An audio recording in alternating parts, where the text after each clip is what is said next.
Stress lang. After 9 months, I was able to buy a new car. Brand new car. 9 months. After 1 year and a half, hindi ako nababa ng $250,000 per month. I started 1998. After 1 year and 9 months or 10 months, na ito yung profit sharing at US Travel Incentive. For 5 consecutive years, sundan mo na lang. Ang tanong, sasabay ka ba? Yes! May mga pangarap ba kayo? Yes! May mga pangarap ba kayo? Yes! 17 years. Every time I ask the question to may mga dreams, people will shout, yes! May mga pangarap ka dito sa kwartong to, puro positibo ang marinig ninyo. Pero paglabas mo dito, payaman pala, payaman, payaman. Katawag nila, payaman, payaman. Ang init, payaman. Payaman pa talaga.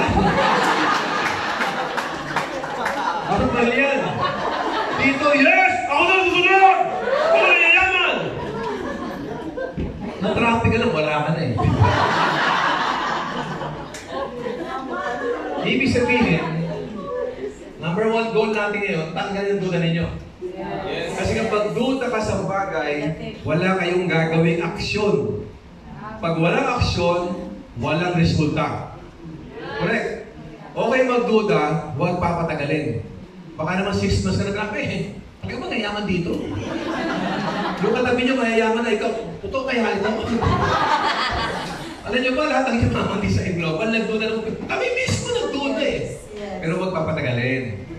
And congratulations, why? The moment nagpunta ka dito, nakalamang na kayo eh. Kasi sumusubok na kayo, di ba? Paano naman sa bagay kung totoo, hindi, kung di mo susubukan? Lahat ng mangyayari sa buhay natin, if you want to succeed, kailangan subok-subok lang. Paano malaman kung may maniniwala sa'yo o wala? Kung binasakit sa'yo o wala, kung di mo ka mag-impita. Para malaman na isang pagkain kung masarap, kung hindi mo titikman. Para malaman kung magkakaanak ka o hindi, kung hindi mo titikman din, titikman. Wala, wala. Umayos kayo, umayos kayo. Lahat ay subok-subok lang, correct? Yes. Now, the moment umating ka dito, lamang ka. Kasi sumusubok ka na. Sa labas, may inibitahan ka, gusto mo yumaman. Pero pag attend na seminar, hindi magawa. Huwag ka na mangarap pa. Now, ito na. Sumusubok kayo. Sabi namin, para ka maging successful dito, may gagawin kayo. Kung ikaw yan, kailangan daw lahat ng kay mo sa buhay mo, imbitahin mo. Kamag-anak, classmate, kumare, kumpare, kapitbahay, kaopisina, lahat ng kay sa buhay ninyo, imbitahan mo. Yun yung mga taong nakapaligid sa'yo. Pag magandang isang bagay, automatic, kakwento mo yan, correct? Kasi pag ikaw, marami kang inimbitahan, sumama, may income. Pag may income, yung dreams, makukuha, correct? Kudus nga yan, yung mga tao nakapaligid sa'yo, yung case system nyo, na sa tingin mo, akala mo sasama, sasali, susuporta, sila pa ang number 1 kontrabida. Ngayon, kapag nangyari yun, matatakot kayong mag-imbita. Bakit? Kaya kayo matatakot mag-imbita kasi ayaw nyo kasing ma-reject.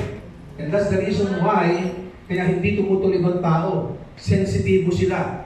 Yung word na fear, di ba? Kailangan mawala yung fear. Ang fear ay normal. Pero alam niyo ba, ang fear, ang takot ay nasa utak lang.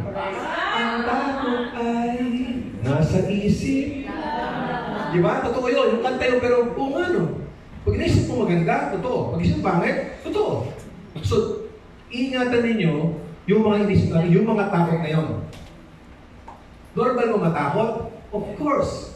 Lahat ng bagay sa buhay ng tao, kapag first time nakakatakot, first time tumawid sa kalsada, first time sa school, first time sa trabaho, first time sa mag-network, first time manligaw. Mga lalaki, kumusta nung first time kaniligaw? Natakot din ba kayo? Yes. Baka kasi mabasted. Ano ba ang pakandam nung nababasted? Paki-explain, di ba sila? Pakandam. Ang tao doon, yapag, di ba? Paano mo na lang? Yung babae, kung sasagutin ka o hindi, kung di mo subukang ligawan. Kaya nga minsan, obserbahan nyo, kung sino yung babaeng maganda, matangkad, long hair, Mistisa, walang boyfriend. Bakit? Kasi mga lalaki, nakatakot manligaw. Ang gandang bahay nito. Sa ganda niyan. Imposible walang shoot-up yan. May boyfriend na yan. Tama. Iba naman, baka kung niligaw ko, baka ako busted. Kaya minsan babae maganda, wala shoot-up. Alam niyo ba kung sino yung babae laging naliligawan? Wala ko sinabi. Anyway, para ganito, di ba? Pag may nakita kayong magandang babae, ang boyfriend, hindi gwapo. Pangit, hindi ka. Pangit. Kasi sabi ng pangit, Brad, nakakita mo yung magandang babae? Niligawan mo yan. Alam mo saan nakitigin niya? Ang pangit-pangit mo eh, pag niligawan mo yan. Kapag pag binasted ka, pag binasted, okay lang. Kapasted naman ang tsura ko eh. Eh, yung babae, atat na atat magka-boyfriend. Kahit pangit, sagutin mo. Yes. Ano koleksyon sa global? Minsan magkataka kayo. Bakit sa distributor, hindi kagwapuhan, hindi maganda, hindi matalino, mukhang walang ano sa sales, mukhang mahihain, pero bakit ang laki ng grupo? Ba't nangyari yun? Sabi niya, makapag-recruit ka, makapag-invite ka. Ang sabi ng kaibigan niya, ikaw, mag-i-invite ka, di ka nga matalino eh. Di ka nga nakapag-aral eh. Wala ka nang alam sa sales. Mahihain ka eh. Paano kapag direject ka? Ang sabi niya, ako, pag direject, okay lang. Pag-reject naman ako eh. Pero minsan, ang tao, hindi tumitingin kung sino ang nag-i-invite. Yes. Ang tao tumitingin kung ano yung ino-offer. Yes. Sa ganda ng ating kumpanya, pag ang tao bukas ang isip, believe me, sasali at sasali yun. Yes. Ano ba yun? Ang point ko lang ngayon, yung word na rejection, yung fear of rejection, okay lang yan. Lahat ng yumaman sa global na reject. Alam niyo bang wala pa kayo sa global na reject na kayo? Tama. Sino yung nag-commute lang? Meron ba jeep sa labas? Jeep? Yes. Ano tawag yung jeep din? Jeep. Nakapagpara ka ng jeep, correct? Yes. Para ganito, para may pagkakataon ba yung jeep lumalagpas? Yes. Hindi ba nireject ka ng jeep? Yes. Umiyak kayo? Yes. Yung para gusto magpas. Bakit?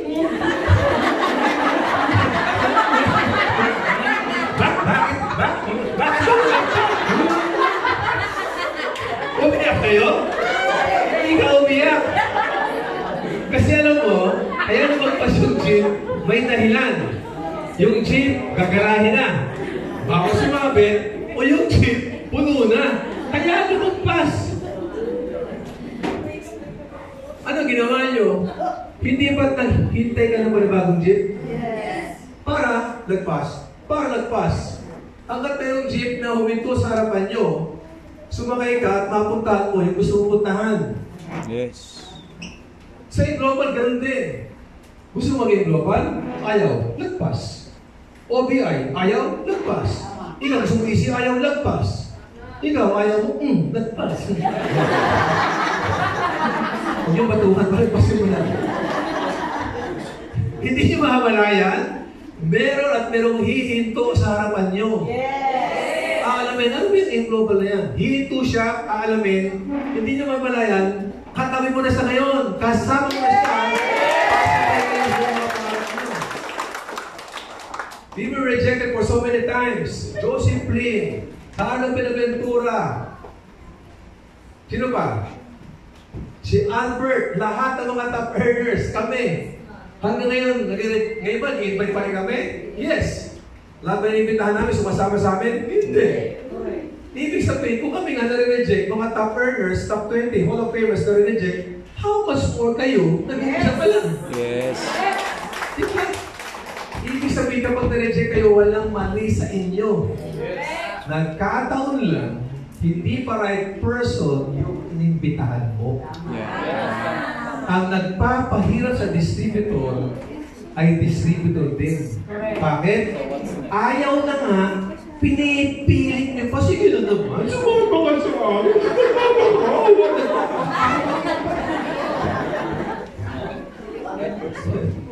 Look for people na gusto ang ginagawa natin. Yun ang dapat yung gawin. Mag-focus kayo sa taong interesado. Hindi ka pag-ayaw, di ba ayaw mo lang? Ayaw mo kayo lang? Sino gusto? Masarap kasi kasama yung mga taong gusto ginagawa natin eh. Kasi pag kasama puro ayaw, when feel mo, ang pangit ito. Ang hirap. Bakit ang hirap? Ang pangit? Eh, hindi na gusto eh. Hindi kayo kumukunik eh. Are you with me? Yes! So every time rejection kayo, be thankful. The reason why you nare-reject kayo, kasi ginagawa niyo ang negosyo. Yes! May solusyon ba para hindi ma-reject? Meron. Huwag kang mag-invite. Ayaw niyo ma-reject. Ibig sabihin, the more na nare-reject kayo, pinapatunayan mo lang na ginagawa mo ang negosyo. Yes! My setting, this is a rejection business. Every time you were rejected, kaya ako nare-reject kasi ginagawa ko ang negosyo ko. Yes, niyo ako? Yes! Tinan mo yung flow. Mayroon ko tinawagan, Brad, ang ganda ng negosyo ko. Talaga? Oo, sige, sama ko. Ano ba yan? Nagipita ka, hindi ka na-reject.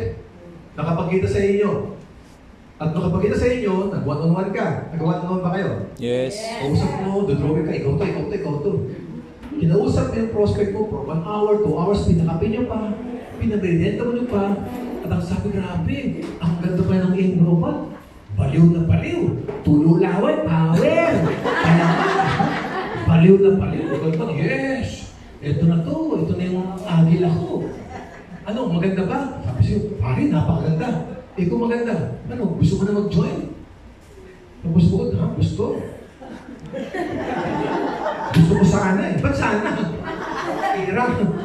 Nangyayari yun? Yes! Nag-present ka, binigay mo yung best mo, hindi nag-join. Anong reason? Walang pera. Eh, kailan ka mag-join? Someday. Someday? Kailan yun? Monday. Tuesday. Wednesday. Hanggang Sunday, walang Sunday. Yes? Kapag narinig mo yun, na-frustrate kayo. Kasi pinaasa ka, nag-assume ka na mag-join. Pag hindi nag-join, ang feeling mo, nag-fail ang presentation mo. Yung fear of failure. Takot kayo mag-fail. Good news ulit. Bakit takot sa'yo ang fail? Bakit takot ang mag-fail? Because of our mindset.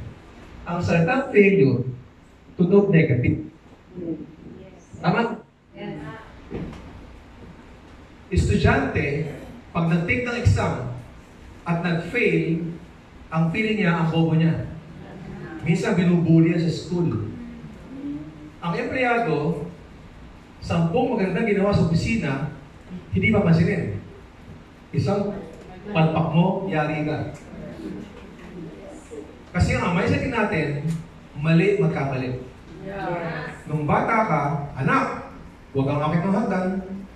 Pag umukat ka, tahul ka, papaluin kita. Yung bata, unang bawal, ginagawa, walang tatay. Umakit ng hagdan. Nadulas. Sinabi ko, huwag kang akit eh. Hindi mo nahulog. Pinalo na, nahulog na, pinalo pa. So lumalaki ang tao, takot magkamali. Kasi may punishment. Takot kayo mag-take ng risk. Sa negosyo ito, marirealize mo, maganda pala yung failure. Why? All of us, we want to become successful. Yes or yes? Yes! How can you appreciate the word success kung di mo alam ang failure? Yes, ba? Ang founder ng Honda Motors, ang pangalan, Soichiro Honda. Alam mo sabi niya, success is 99% failure. Ang nakita mo sa amin ngayon, sa mga top earners who are earning 1 million, 2 million, as high as 5 million pesos per month. Ang nakita mo, yung kanyang kinikita o resulta. Hindi mo nakita ng ilang beses siyang bumagsak, nadapa, nanidya, nagpuwet, nagutom, umaten sa katebang training, naingitan, napawisan. Tama ba? Success is a process. Lahat tayo gustong makuha ang dreams, correct? Yes. If you will notice, ang dreams na yan, nasa side na yan.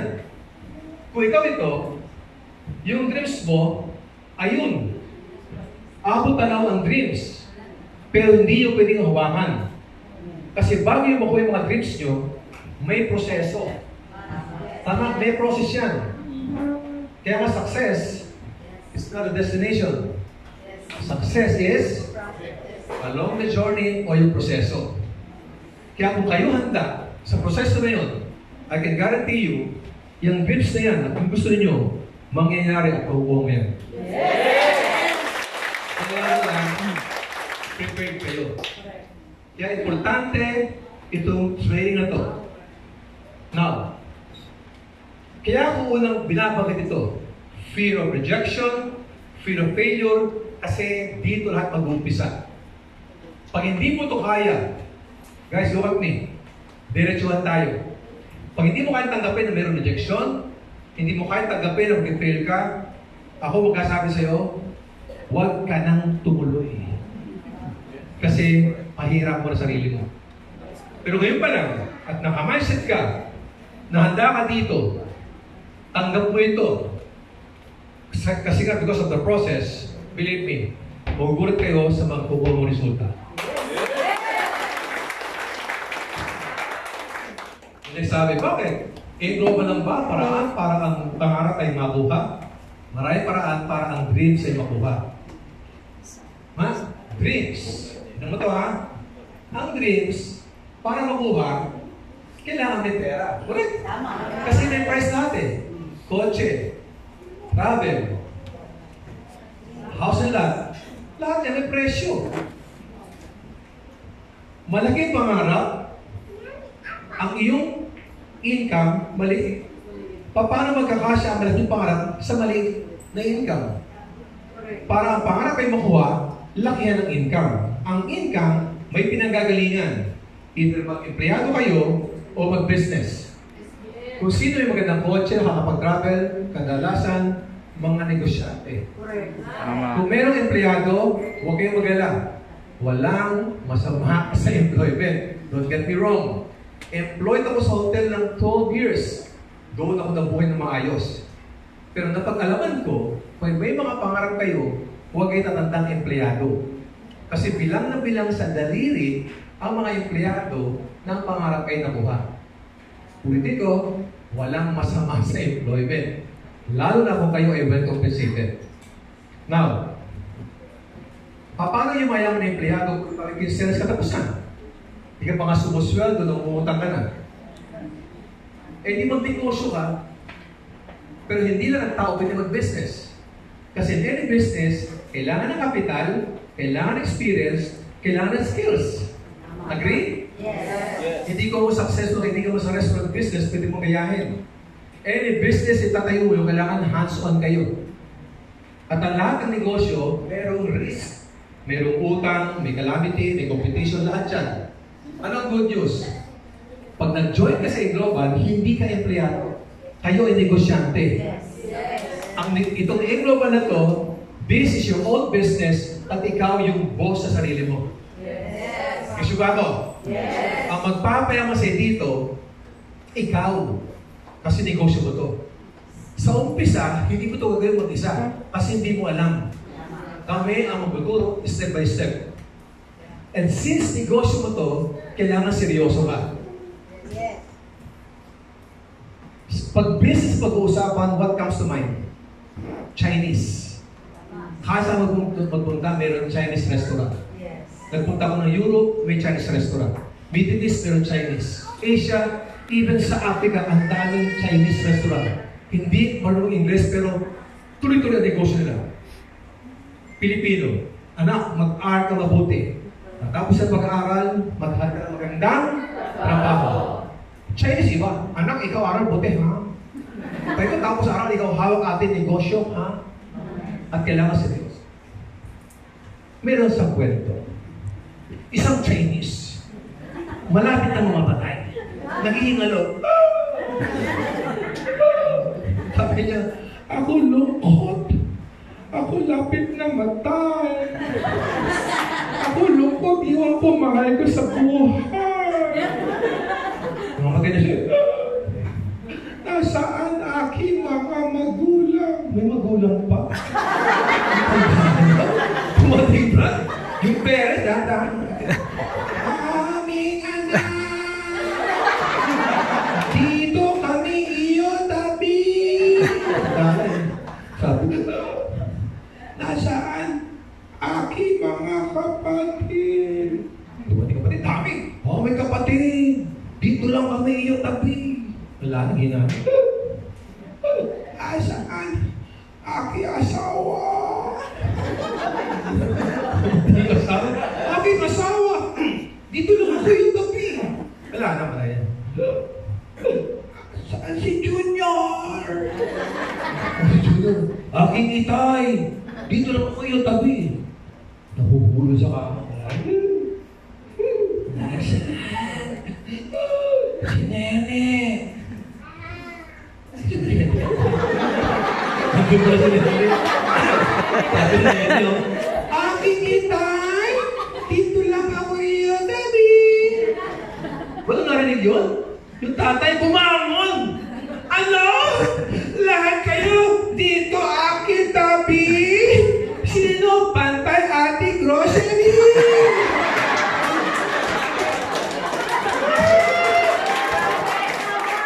Mamatay na negosyo pa din yun. Okay, seryoso pa. Kailangan seryoso kayo sa negosyo natin. Maliwanag. Pangalawa, bakit kaya sa global kasi may natawag law of Leverage. law of leverage. Ito magpapayaman sa inyo. Sabi mo, hindi ko yung kaya. Kasi mahihain ako. Ikaw mahihain. Paano inipitahan mo? Tama? Makapalang mukha, maraming kilala, may koneksyon. Hindi ikaw ang gagawa mag-isa. Kaya huwag kayong matakot. Kasi ikaw mag-isa maggagawa nito. Ikaw mag-isa. Kahit ikaw mag-isa, babae ka. May bigote ka na. Hindi ka pahihayan dito. Kung ikaw mag-isa, di ba? Ito nga, we will have to work as a team. Grupo tayo. Para sa sarili mo. Bakit maganda ang negosyo ko? Kasi this is a helping business. Hindi kaya yaman dito na wala kang tutulungan. Sa mga first timers, huwag kayong mag-isip. Inibitahan ka hindi para pagperahan. Inibitahan kayo para tulungan, makuha mo rin mga pangarap nyo. Maliwanag. Oh, this is a family business. Imagine mo, buong pamilya mo pwede imbitahin. Si lolo, si tiyo, si kuya, si ate, pwede imbitahin. Tsaka imagine mo, negosyo pare-pareho. Pati ang inyong mindset, pare-pareho. Di ba? Yung utak nyo pare-pareho. Imagine mo kayo sa labas, ang tatay mo, doktor. Kuya mo, arkitekto. Pinsan mo, karpintero. Iba-iba, di ba? Hindi ka nakasundo-sundo eh. Habang nag-ooperate tatay mo, martilyo yung uto niya, di ba? Pag yung global, family business. Wow, si nanay! Ang sarap ng luto, para kay nanay, 1 milyon! Ang gwapo ni tatay, milyon-milyon para pagkakatagan! Alam niyo yung word na power, alam niyo yung word na grabe. Ito na. Punta na ba kayo? Yes. May kilala kayo ng Diyos sa Global, di yaman? May kilala kayo? Ang usap eh. Marami kilala. Good. Marami kilala ng Diyos sa Global, hindi naging successful. Marami, napakarami. Ang tanong, paano nangyari yun? Diba? Kaya marami hindi naging successful kasi walang ginawa. Ba't walang ginawa? Kasi walang alam. Ba't walang alam? E di pag-attend ng mga seminar, hindi magawa, pagyaman pa kaya? Ang number 1, huwag kapayaman dito, hindi pagiging member. Kahit mag-multiple accounts kayo, kahit mag-membro buong pamilya nyo, kung di mo gagawin na negosyo, walang mangyayari sa inyo. Ang pag-member, kaya kami member, para may number ka lang, pagdidikitan ng mga tao, inipitahan mo. Ang number one investment dito yung time. Everybody say time. Time. Lahat ng bagay kailangan bigyan ng oras. Estudyante, bago bumasa sa kurso niya, may time para mag-aral, mag-review. Lahat ng bagay inaaral. Tama? At ang confidence level ng tao, depende sa alam nyo. Ang estudyante, pag may exam, nakapag-review, very confident mag-take ng exam kasi alam niya, prepared siya. Ang estudyante, pag may exam at hindi nakapag-aral, ano ginagawa? Nag-pray. Lord, sana walang pasok, Lord. Tama? Ikaw, kapag nakapag-review niya, kas paper pa. Yung mga hindi nag-aral, ang haba ng oras. Nakatingin sa papel. Tama? Pag yung teacher lalapit, sulat ka sulat. Puro pangalan mo sinusulat mo.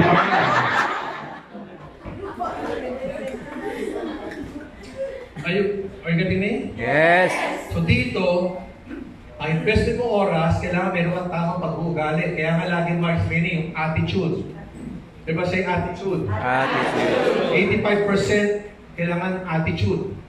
The remaining 15%, ito yung skills.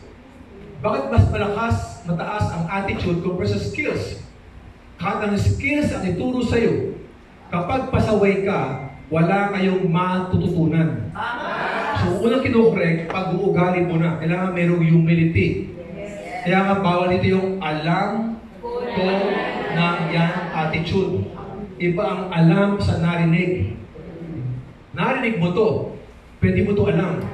Kasi kung alam mo to, dapat mayaman ka na ngayon. Pasaway, matigas ang ulo, yan ang nahihirapan sa negosyo natin. Ba't ko alam yan? Ako yung classic example na mayabang, mataas ang pride, mataas ang ego. Going back to my story, okay lang ba kayo? Yes! Hindi ba kumali ako sa seminar? Nabaliw ako sa security guard? Remember? Yes!